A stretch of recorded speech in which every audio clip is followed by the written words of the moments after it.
नमस्कार साथियों, स्वागत है आप सभी का हमारे YouTube channel Shri Hans wine institute पर। आज का तारीख है 16 जुलाई 2022 और इस दिन के करंट अफेयर्स के सभी अति महत्वपूर्ण प्रश्न हम लोग इस वीडियो में डिस्कस करेंगे। तो चलिए करंट अफेयर्स एक अनोखी सोच के साथ आज का वीडियो शुरू करते हैं। आज का मोटिवेशन देख लेते हैं। आज का मोटिवेशन है be so busy improving your self that you have no time to criticise other. बिल्कुल सही बात है। अपने आप को निखारने में इतना व्यस्त रखिए ताकि आपको दूसरे की बुराई करने का समय ही ना बचे। ठीक है, और जितना आप अपने आप को निखारिएगा आप उतना ही बेहतर बनिएगा। कई बार हम लोग एक वाक्य सुने हैं कि अगर चांद के सूर्य के जैसा चमकना है तो सूर्य के जैसा तपना भी चाहिए, है ना। तो पहले सूर्य अगर बनना है, सूर्य के जैसा चमकना है तो सूर्य के तरह तपना भी पड़ेगा। ठीक है, इसलिए अपने आप को निखारने में इतना बिजी कर लीजिए ताकि आपको दूसरे का बुराई करने का मौका ही ना मिला और उतना आपके पास टाइम ही ना बचे। ठीक है, आप अपने आप को जितना निखारिएगा उतना ही बेहतर होते चलिएगा। ठीक है, चलिए इसी मोटिवेशन के साथ आज का पहला क्वेश्चन देख लेते हैं। आज का पहला क्वेश्चन है विश्व युवा कौशल दिवस कब मनाया गया। ऑप्शन नंबर ए 15 जुलाई, ऑप्शन नंबर बी 13 जुलाई, ऑप्शन नंबर सी 14 जुलाई, ऑप्शन नंबर डी 12 जुलाई। तभी हाल ही में विश्व युवा कौशल दिवस जो है ये 15 जुलाई को मनाया गया है। ठीक है, इसे याद रखिएगा, 15 जुलाई को विश्व युवा कौशल दिवस। इससे रिलेटेड कुछ इंपॉर्टेंट फैक्ट्स देख लेते हैं। जैसे इस बार का जो थीम है वो है transforming youth for the future. Youth को भविष्य के लिए तैयार करना, है ना। 12 तारीख को विश्व मलाला दिवस मनाया गया जो कि पाकिस्तान की रहने वाली थी। हम लोग पहले वीडियो में डिस्कस कर चुके हैं। ठीक है, और भी अगर जुलाई की दिवस देख ले तो 1 जुलाई को राष्ट्रीय चिकित्सा दिवस मनाया गया था। इसका थीम क्या था, family doctors on the front line. ठीक है, 1 जुलाई को ही जीएसटी दिवस मनाया जाता है, इसे भी याद रखिएगा। 2 जुलाई को खेल पत्रकार दिवस मनाया गया, इसे भी याद रखिएगा। 2 जुलाई को ही अंतर्राष्ट्रीय सहकारिता दिवस ये भी मनाया गया। ठीक है, इंटरनेशनल डे ऑफ कोऑपरेटिव्स इसको इंग्लिश में बोलते हैं ना। 2 जुलाई को यूएफओ दिवस मनाया जाता है। यूएफओ का मतलब होता है अनआइडेंटिफाइड फ्लाइंग ऑब्जेक्ट। ठीक है, ऐसा आसमान में ऐसा कुछ उड़ता हुआ ऑब्जेक्ट जो उसके बारे में नहीं जानता है ना, उसकी पहचान ना की जाए, उसको यूएफओ बोलते हैं। 3 जुलाई को अंतर्राष्ट्रीय प्लास्टिक बैग मुक्त दिवस मनाया जाता है। 4 जुलाई को स्वतंत्रता सेनानी अलूरी सीताराम राजू की 125वीं जयंती मनाई गई। ठीक है, 6 जुलाई को विश्व जुनोज दिवस मनाया गया। 10 जुलाई को राष्ट्रीय मछली किसान दिवस मनाया गया और 11 जुलाई को विश्व जनसंख्या दिवस मनाया गया। इसे भी याद रखिएगा, विश्व जनसंख्या दिवस वाला थोड़ा इंपॉर्टेंट है क्योंकि आने वाला समय में 2023 में भारत चाइना को क्रॉस करके सबसे बड़ा विश्व का सबसे बड़ा जनसंख्या वाला देश बन जाएगा। तो ये विश्व जनसंख्या दिवस थोड़े याद रखिएगा, 11 जुलाई को मनाया जाता है। चलिए नेक्स्ट क्वेश्चन पे चलते हैं। क्वेश्चन नंबर 2, हाल ही में कनेक्टिंग थ्रू कल्चर ये पुस्तक का नाम है, ये किसके द्वारा विमोचन किया गया, अभी लॉन्च किसके द्वारा किया गया, है ना। तो ऑप्शन है एस जयशंकर, बी पीयूष गोयल, सी अश्वनी वैष्णव या डी अमित शाह। तो अभी हाल ही में कनेक्टिंग थ्रू कल्चर नामक पुस्तक जो है ये एस जयशंकर के द्वारा लॉन्च किया गया। एस जयशंकर जी कौन है, ये हमारे विदेश मंत्री हैं, इसे भी याद रखिएगा, है ना। विदेश मंत्री हैं हमारे एस जयशंकर प्रसाद। ठीक है, एस जयशंकर। ठीक है, चलिए इससे रिलेटेड कुछ नहीं है तो नेक्स्ट क्वेश्चन पर चलते हैं। क्वेश्चन नंबर 3, हाल ही में टाइम्स आउट इंडेक्स 2022 के अनुसार विश्व का सर्वश्रेष्ठ शहर कौन सा है, देश कौन सा शहर जो है वो दुनिया का सबसे सर्वश्रेष्ठ शहर है, किसके द्वारा, टाइम आउट इंडेक्स 2022 के द्वारा, है ना। Time Out Index 2022। ठीक है, ऑप्शन है आपका option number A Edinburgh, option number B Glasgow, option number C Chicago, option number D Amsterdam. तो अभी हाल ही में टाइम्स आउट इंडेक्स 2022 के अनुसार दुनिया का सर्वश्रेष्ठ शहर जहाँ पे बहुत अच्छा फैसिलिटीज़ है रहने का योग चाहे लिविंग जो भी है इस रैंकिंग के अनुसार दुनिया का सबसे सर्वश्रेष्ठ जो शहर है वो है एडिनबर्ग। ठीक है, इससे रिलेटेड कुछ इंपॉर्टेंट फैक्ट्स देख लेते हैं। इसका सही आंसर क्या हो जाएगा, ए इससे रिलेटेड कुछ इंपॉर्टेंट फैक्ट्स देख लेते हैं। जैसे एडिनबर्ग जो है ये स्कॉटलैंड की राजधानी है, इसे भी याद रखिएगा, और ये इसे टाइम्स आउट इंडेक्स 2022 का सर्वश्रेष्ठ शहर का नाम भी दिया गया है। ठीक है, इस इंडेक्स में भारत का भी मुंबई जो है ये 14वें स्थान पर रहा है और दिल्ली 26वें स्थान पर रहा है। ये टॉप 10 में शामिल नहीं है भारत का कोई भी शहर, इसे भी याद रखिएगा। ठीक है, मुंबई 14वें स्थान पर है और दिल्ली 26वें स्थान पर है, इसे भी याद रखिएगा। चलिए नेक्स्ट क्वेश्चन पर चलते हैं। क्वेश्चन नंबर 4, हाल ही में किस कंपनी ने भारत का पहला स्वदेश निर्मित लिथियम आयन बैटरी पेश किया है? इसे आप बता दें, आपको बता दें कि लिथियम आयन बैटरी हम लोग का मोबाइल सेल में भी रहता है। तो अभी लिथियम आयन बैटरी जो है ये कौन कंपनी के द्वारा भारत में पेश किया गया है? वो भी स्वदेश निर्मित है ना, मतलब अपने देश में ही, भारत में। Option number A Ola Electric, option number B Uber, option number C Tata Power, option number D Reliance Industries. तभी हाल ही में ओला इलेक्ट्रिक के द्वारा भारत का पहला स्वदेश निर्मित लिथियम आयन बैटरी पेश किया गया है। तो इसका ए आंसर सही हो जाएगा, है ना। इससे रिलेटेड कुछ इंपॉर्टेंट फैक्ट्स देख लेते हैं। जैसे ओला इलेक्ट्रिक एक भारतीय दुपहिया वाहन कंपनी है, मतलब ये ओला जो है इलेक्ट्रिक स्कूटर बनाती है, इसे याद रखिएगा। और इसका मुख्यालय जो है ये बेंगलोर में है, इसे याद रखिएगा। ओला इलेक्ट्रिक की स्थापना जो है ये 2017 में किया गया था। इसके फाउंडर कौन है? भविष अग्रवाल, ये भी याद रखिएगा, है ना, ओला इलेक्ट्रिक। और अभी हाल ही में ओला इलेक्ट्रिक चर्चा में भी रहा था, मतलब ओला इलेक्ट्रिक जो क्या बोलते हैं इलेक्ट्रिक स्कूटर निकाली थी, तो कई बार ऐसा देखा गया है कि धूप में खड़ा खड़ा उसमें आग लग जा रहा था, तो इसके चलते भी ओला इलेक्ट्रिक चर्चा में रहा था, तो इसे याद रखिएगा। चलिए, और वही ओला इलेक्ट्रिक वाला जो बैटरी है, मतलब जो मोटरसाइकिल है, उसमें ये लिथियम आयन बैटरी ही यूज होता है। ठीक है, चलिए ये भी याद रखिएगा। नेक्स्ट क्वेश्चन पर चलते हैं। क्वेश्चन नंबर 5, हाल ही में किसने नॉलेज पोर्टल लॉन्च किया है? किस मंत्रालय के द्वारा या किस आयोग के द्वारा? ऑप्शन नंबर ए खादी एवं ग्रामोद्योग मंत्रालय या आयोग, ऑप्शन नंबर बी राष्ट्रीय शैक्षिक अनुसंधान और प्रशिक्षण परिषद NCERT, ऑप्शन नंबर सी केंद्रीय माध्यमिक बोर्ड CBSE, या इनमें से कोई नहीं। तभी हाल ही में खादी एवं ग्रामोद्योग आयोग के द्वारा नॉलेज पोर्टल लॉन्च किया गया है। नॉलेज पोर्टल का मतलब ये नहीं है कि वो पढ़ाई से संबंधित है, इसमें जो KVIC है, ठीक है, KVIC, इसमें कपड़ा के बारे में जानकारी बढ़िया से दिया जाएगा, है ना। जो हमारा खादी है उसके बारे में, उसके प्रोडक्ट के बारे में, इसके लिए ये नॉलेज पोर्टल लॉन्च किया गया है। इससे रिलेटेड कुछ इंपॉर्टेंट फैक्ट्स देख लेते हैं। जैसे नॉलेज पोर्टल खादी एवं ग्रामोद्योग KVIC के द्वारा लॉन्च किया गया है, और KVIC का उत्कृष्टता केंद्र मतलब सेंटर ऑफ एक्सीलेंस नई दिल्ली में स्थापित किया गया है, इसे भी याद रखिएगा। KVIC की स्थापना की बात करें तो 1956 के अधिनियम से इसका स्थापना किया गया था। और ये देखिए सबसे इंपॉर्टेंट है, KVIC जो है ये MSME मंत्रालय के अंदर में आता है, इसे भी याद रखिएगा। और अभी हाल ही में MSME मंत्रालय के मंत्री कौन है? तो नारायण राणे जो है ये MSME मंत्रालय के अधीन आता है, और इसके मंत्री कौन है? नारायण राणे। ठीक है, कुछ और भी, जैसे यहाँ पे NCERT का हेड बात किया जाए, ठीक है, NCERT का बात, NCERT के हेड कौन है? दिनेश प्रसाद संकलानी, ये NCERT के हेड है। निधि छिब्बर अभी हाल ही में CBSE की पहली महिला अध्यक्ष बनी है, इसे भी याद रखिएगा। शांति श्री धूलीपुड़ी जो है ये JNU जो जवाहरलाल नेहरू यूनिवर्सिटी है उसके अध्यक्ष बनी है। जगदीश कुमार ये UGC के, ठीक है, यूनिवर्सिटी ग्रांट कमीशन के हेड बने हैं, इसे भी याद रखिएगा। ठीक है, तो कुछ नियुक्तियां इसमें भी डिस्कस हो गया, इसे भी याद रखिएगा, बहुत इंपॉर्टेंट है फ्रेंड्स। और आशा करते हैं आपको ये वीडियो पसंद आता होगा। आप लोग कम से कम मेरा सपोर्ट कीजिए, वीडियो को शेयर जरूर कीजिए, और चैनल पे नए हैं तो चैनल को सब्सक्राइब जरूर कीजिए। चलिए नेक्स्ट क्वेश्चन पे चलते हैं।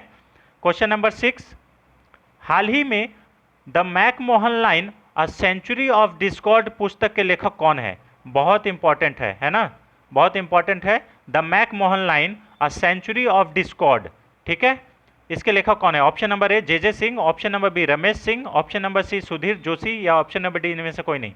तो इसके लेखक जो है ये JJ सिंह है, इसे भी याद रखिएगा, है ना।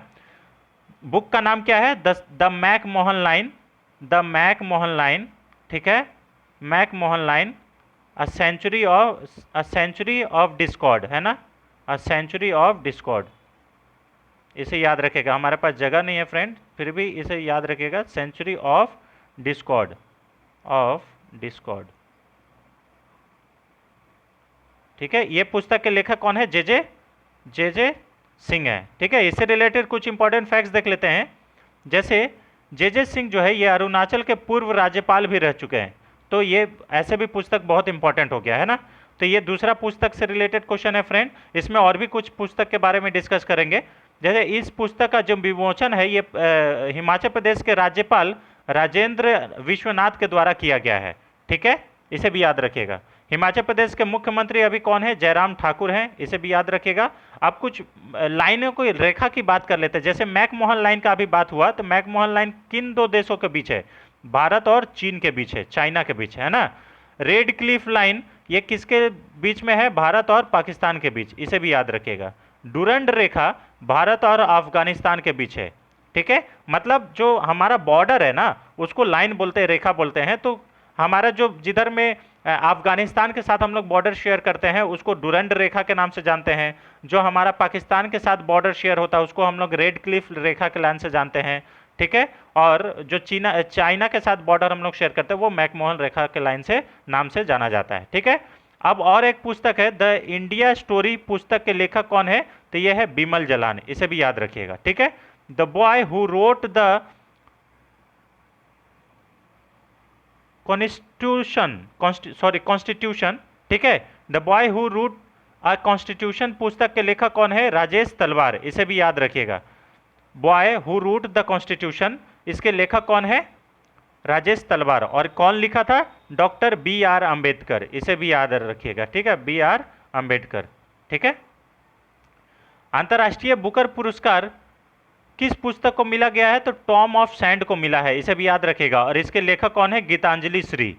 अंतर्राष्ट्रीय बुकर पुरस्कार, इंटरनेशनल बुकर पुरस्कार जो है ये किस पुस्तक को मिला है? टॉम ऑफ सैंड को मिला है। और टॉम ऑफ सैंड के लेखक कौन है? गीतांजलि श्री, इसे भी याद रखिएगा। ठीक है, बहुत इंपॉर्टेंट है फ्रेंड्स, ये क्वेश्चन तो बन सकता है। ठीक है, चलिए नेक्स्ट क्वेश्चन पे चलते हैं। क्वेश्चन नंबर 7, हाल ही में किस देश ने हाइफा पोर्ट को $1.2 बिलियन में अडानी ग्रुप को दिया है? किसको दिया है? अडानी ग्रुप को, है ना, अडानी ग्रुप। ठीक है, तो अडानी ग्रुप को हाइफा पोर्ट जो है वो किस देश का है जो अभी अडानी ग्रुप ने खरीदा है? Option number A Israel, option number B United Arab Emirates, UAE जिसको बोलते हैं। ठीक है, UAE।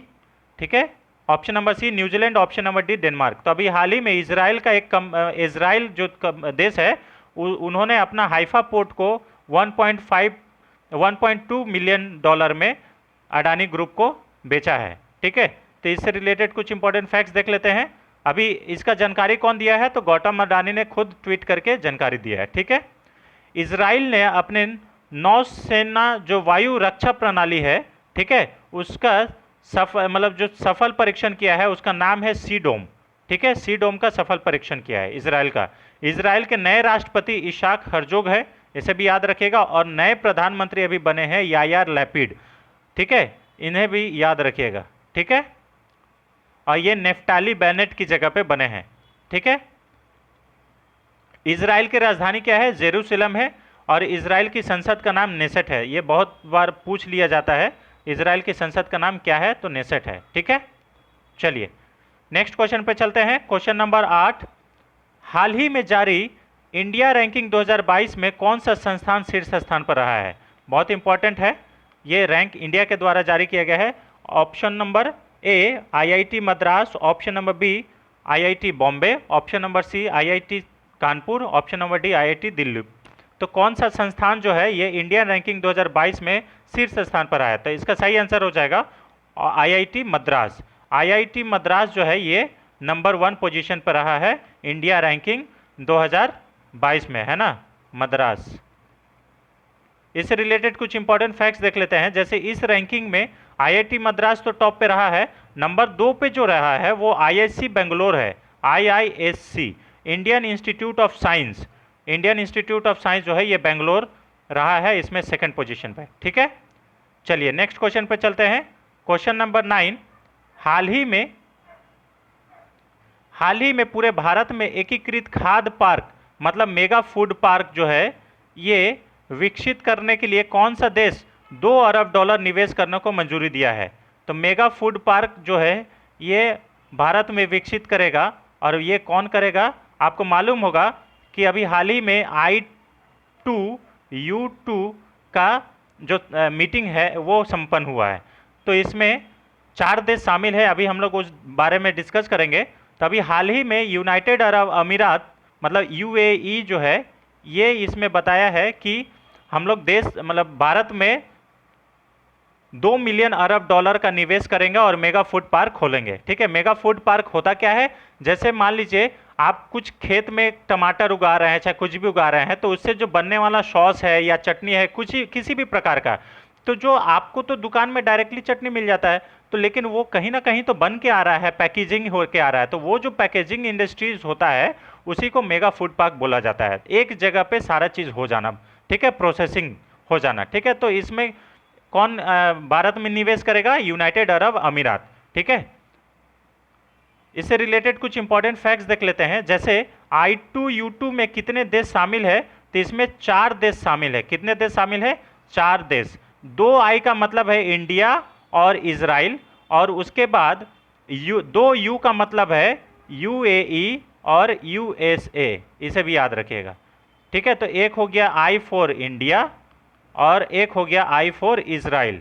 ठीक है, तो इसे भी याद रखिएगा। तो 2 I हो गया, एक I यहाँ, एक I यहाँ। ठीक है, और यहाँ पे एक U यहाँ, एक U यहाँ पे, तो I2U2। ठीक है, इसे भी याद रखिएगा। इसमें 4 देश शामिल है। हाल ही में यूनाइटेड अरब अमीरात को FATF ने ग्रे लिस्ट में डाल दिया है। ठीक है, यूनाइटेड अरब अमीरात को भी FATF ने ग्रे लिस्ट पे डाल दिया है, और इसमें ग्रे लिस्ट में पाकिस्तान को भी डाला है। ग्रे लिस्ट का ये मतलब होता है कि आपको वर्ल्ड बैंक से पैसा मिलने के लिए बहुत मशक्कत करना पड़ेगा, और ये लोग 10 मतलब पहले इन्वेस्टिगेशन करेगा कि आपको पैसा दिया जाए या नहीं दिया जाए। ठीक है, ताकि आप ग्रे लिस्ट में उसी को डाला जाता है या ब्लैक लिस्ट में उसी को डाला जाता है जो आतंकवाद विरोधी काम करता है। जैसे मान लीजिए आप पैसा का मिसयूज कर रहे हैं, आपको वर्ल्ड बैंक से आप लोन लिए या IMF से लोन लिए कि आप अपने देश में कुछ मतलब निर्माण का कार्य करेंगे या कुछ भी और करेंगे, देश हित में कार्य करेंगे, लेकिन उस पैसे का आप उपयोग कहीं गलत जगह पे कर रहे हैं, तो उसके लिए नज़र बनाया हुआ है एक संस्थान है FATF। इसका फुल फॉर्म है फाइनेंशियल एक्शन टास्क फोर्स। ठीक है, जिसका मुख्यालय पेरिस में है। इसका मुख्यालय कहाँ पे है? पेरिस में है, पेरिस फ्रांस में। ठीक है, तो ये जो नज़र रखता है, और अभी यूनाइटेड अरब अमीरात को और पाकिस्तान को ग्रे लिस्ट में रखा हुआ है, इसे भी याद रखिएगा। ठीक है, और उसके बाद देखिए यूनाइटेड अरब जो अमीरात है ये 2 मिलियन डॉलर भारत में निवेश करेगा। UAE की राजधानी अबू धाबी है, इसे भी याद रखिएगा, और इसका जो मुद्रा है ये है दिरहम, इसे भी याद रखिएगा। वर्तमान में UAE के जो राष्ट्रपति है ये मोहम्मद बिन जायद अल नहयान है, इसे भी याद रखिएगा, बहुत इंपॉर्टेंट है। अरब जगत का पहला अंतरिक्ष मिशन होप मिशन UAE के द्वारा लॉन्च किया गया है, इसे भी याद रखिएगा, hope mission, HOPE, hope mission. ठीक है, और ये अरब जगत का पहला अंतरिक्ष मिशन है, और ये होप मिशन जो है ये मार्स मिशन है, इसे भी याद रखिएगा, मंगल ग्रह। ठीक है, UAE और भारत ने ओपन स्काई ट्रीटी किया है। ओपन स्काई एग्रीमेंट क्या होता है कि जब कभी भी युद्ध का परिस्थिति बनने पर आप मेरा जो भारत का जो इलाका है ओपन स्काई मतलब जो आसमान है उसका उपयोग UAE कर सकता है, और भविष्य में अगर भारत का ज़रूरत पड़ा तो वो UAE का भी आसमान यूज़ कर सकता है। ठीक है, तो इसके लिए भी एग्रीमेंट हुआ है भारत और UAE में, इसे भी याद रखिएगा। चलिए नेक्स्ट क्वेश्चन पर चलते हैं। आज का लास्ट क्वेश्चन फ्रेंड, हाल ही में FIFS का महानिदेशक किसे नियुक्त किया गया है? ये किसे होगा, है ना, किसे नियुक्त किया गया है? Option number A Joy Bhattacharya, option number B Rajendra Prasad, option number C Brajesh Kumar, option number D Alvaro लारियो। तो अभी हाल ही में FIFS का महानिदेशक जो है ये जॉय भट्टाचार्य को नियुक्त किया गया है, तो इसका A सही आंसर हो जाएगा, है ना। इससे रिलेटेड कुछ इंपॉर्टेंट फैक्ट देख लेते हैं। सबसे पहले तो ये देखते हैं कि FIFS का फुल फॉर्म क्या है, federation of Indian fantasy sports, इसका ये मतलब फुल फॉर्म है। ठीक है, और इसके महानिदेशक कौन बने हैं? जॉय भट्टाचार्य, इसे भी याद रखिएगा। अब कुछ और नियुक्ति की बात करें, जैसे ब्रजेश पाठक ये गोवा शिपयार्ड के नए प्रमुख बने हैं। ठीक है, राजेंद्र प्रसाद ये national high speed rail corporation limited के नए एमडी के रूप में नियुक्त किए गए हैं। अल्वारो लारियो जो है ये आईएफएडी के नए अध्यक्ष बने हैं, तो इसे भी याद रखिएगा। आपको बताना है कि नीति आयोग के सीईओ अभी कौन बने हैं। नीति आयोग के सीईओ कौन बने हैं, इसे भी याद रखिएगा। ठीक है, आपको कमेंट बॉक्स में बताना है नीति आयोग के सीईओ। ठीक है, तो ये रहे फ्रेंड्स आज के 10 अति महत्वपूर्ण प्रश्न। आई होप आपको वीडियो पसंद आया होगा। अगर वीडियो पसंद आया है और अगर आप चैनल पर नए हैं तो चैनल को सब्सक्राइब करें, थोड़ा सपोर्ट करें फ्रेंड, ताकि हमारा भी मनोबल बढ़ा रहे। Thanks for watching, thank you so much.